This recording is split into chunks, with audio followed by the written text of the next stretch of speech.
Okay. Hi. I just wanted to talk about nutrition. One of the first things that I started to do once I got through the initial shock, that first 24 to 48 hours, I was gloves on, and this is just me, this is just how I handled it. And no, not everybody handles it this way. But I think more and more people are handling it this way, you know, not necessarily the time frame that I did, but I guess I just thought to myself, you know what, I do not feel comfortable simply putting my life into the hands of doctors. Doctors are fantastic. I appreciate everything that they have done, the way science has given us such a better survival rate with cancer. Obviously I appreciate it, but I just knew that I could not sit on my hands and just simply leave it up to doctors. And yeah, I think more and more, as I said, I think more and more people are taking this approach to understanding more about why this has happened, what we can do to assist the chemotherapy or whatever treatment you are having for your cancer, and how am I asking the questions, how can I help to support my system to get me through this the best possible way that I can.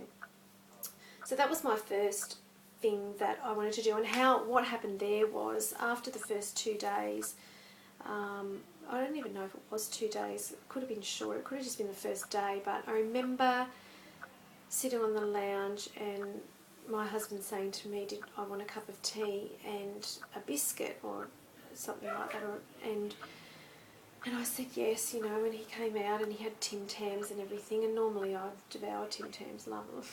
And I honestly, I'm a chocoholic too, by the way, love chocolate.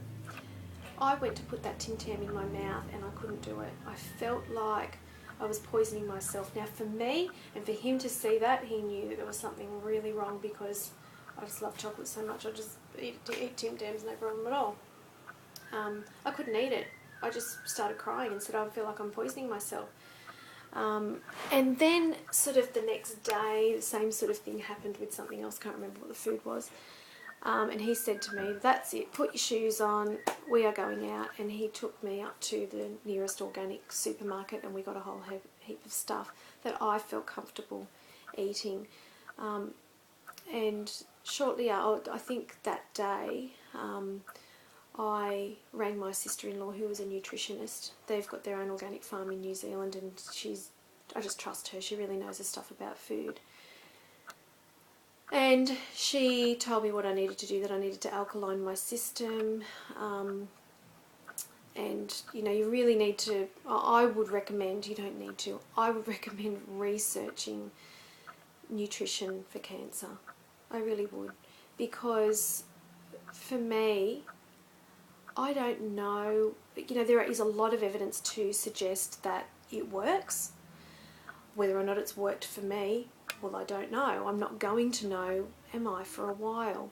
But even knowing that I'm eating so well, I'm juicing vegetables, like I went mad, I went nuts to start with, and I really supported my system, and I believe the reason I got through my operation so well was because of that, because of what I'd done for myself. Now I forget what I was going to say before.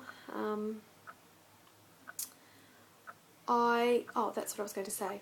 Because I'm not going to know whether or not it's actually helping kill cancer or put my body into a state that is not going to be able to breed cancer. I'm not going to know that for a while.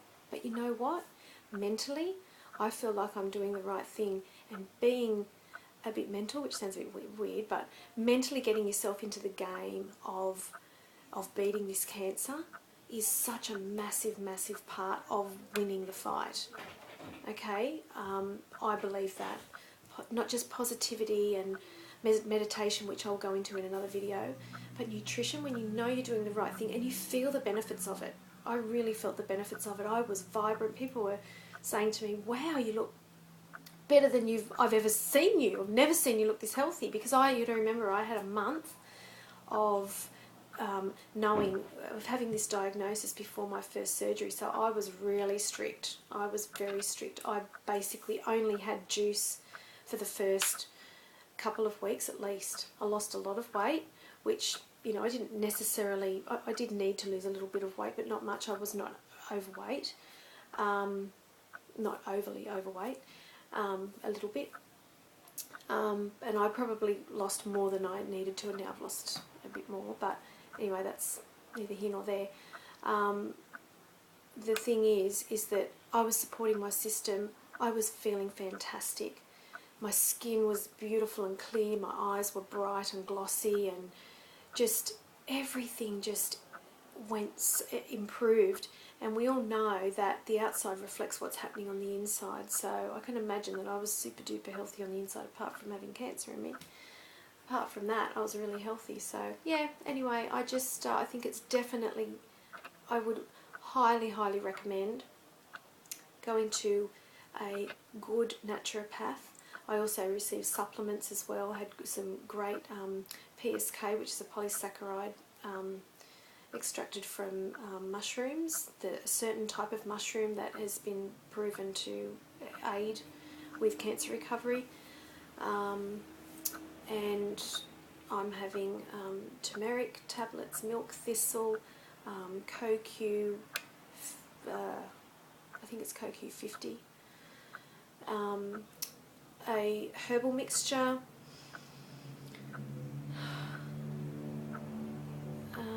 probiotics. So I'm having a lot of supplements from the naturopath. My naturopath's got a fantastic, he has fantastic experience with cancer patients. So yeah, I would recommend really doing your homework on that, because it is going to help you mentally, and I believe it will help you physically. But do your research. It's, you know, knowledge is power, as they say. So yeah, nutrition, organic as much as you can afford. It is expensive, yes, but you are investing in your health. I can't do everything organic, but I certainly do what I can. Yeah. Okay, I hope this helps. Bye for now.